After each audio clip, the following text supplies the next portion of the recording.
2020 continues. Here again, Jim Avila.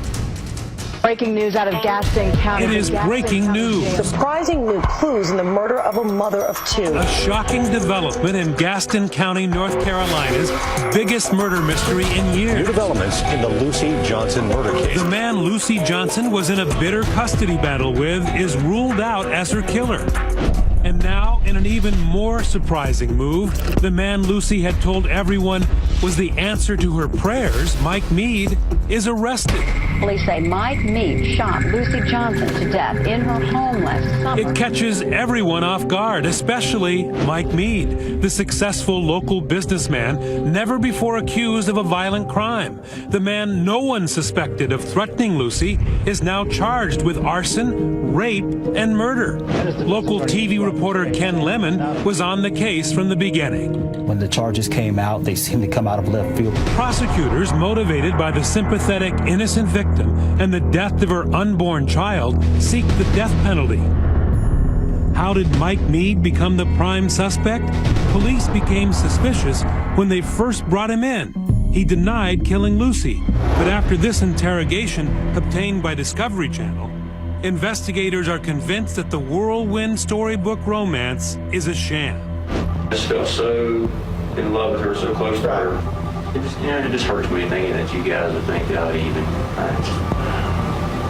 Well, I don't have no motive. We were supposed to be on vacation this week, man. I was really looking forward to spending my life with this chick. He usually described her as chick or that chick or something to that effect, which was very, very unusual. Eddie Meeks is one of the prosecutors convinced Mead is the killer. We know he didn't trust her, and it was in direct contradiction to his love of my life story. And police say Mead was suspicious and jealous, pointing to this exchange. When you were suspicious of Lucy a little bit. Yeah, I just want to make sure she wasn't somebody else there banging her or something. If she was banging somebody, what would you do? I'd walk out. It was a tense few hours for Mead. You are the one who was not telling us everything. I tell you what, man, this conversation's over. Okay, I'm done with it. I had nothing to do with this. He seemed to enjoy the cat and mouse game, so to speak. In fact, for police, Mike Mead was his own worst enemy. They interview Lucy's best friend, Dina Bradshaw, who tells them about an odd conversation she had with Mead the day after the murder. He was in too good of a mood. He was laughing. He was happy. He's talking about Lucy's breast and how he was going to miss them. He was not sad that he just lost his fiancée. Mead's behavior is enough to raise suspicion with Lucy's family. At Lucy's memorial service, her uncle says Mead made more inappropriate comments, this time about a 17-year-old relative. Mike leaned over and said, "Man, I sure like to have me some of that." This was at Lucy's, at her memorial service. The love of his life, as he called her. He was acting like he was at a party.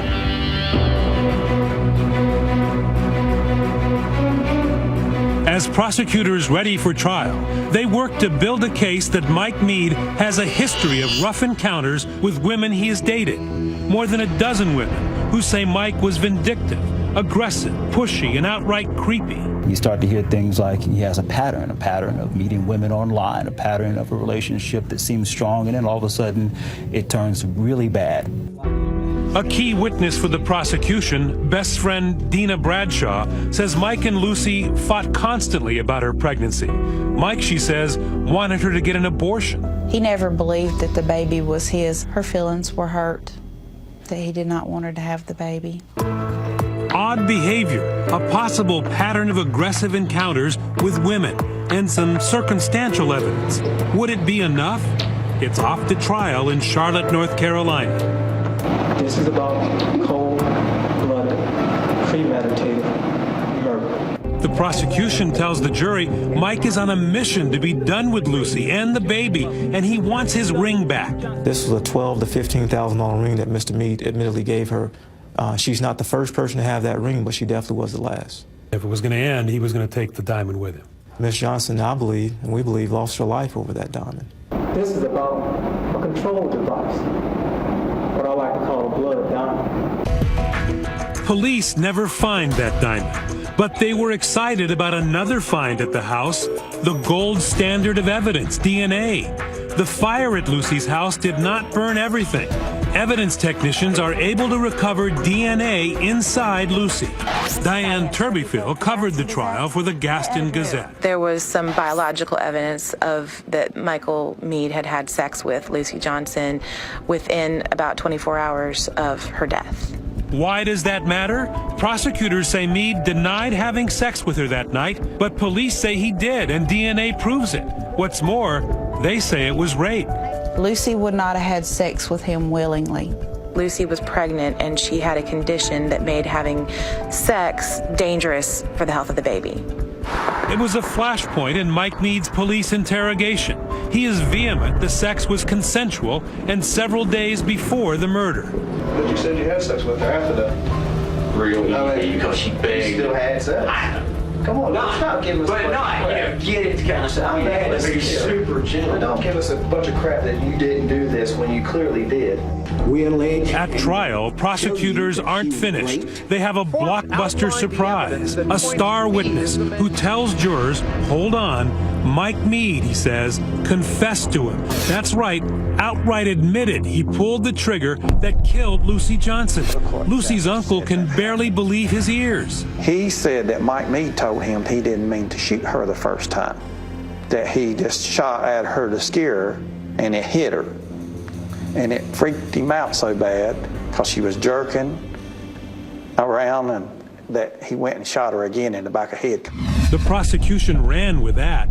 She reached up to her head and said, "Oh my God, you shot me, Mike. Please don't let me die." Powerful, huh? But there's a problem. That star witness, he has a bit of a credibility issue. You see, he is a convicted child rapist who says Mead told him all of this while both were locked up together for a short time in county jail. I've never confessed to a cop. I've never confessed to my lawyers. I've never confessed to anybody because I'm not going to confess for something I didn't do. But I'm going to confide in a guy that raped this girl.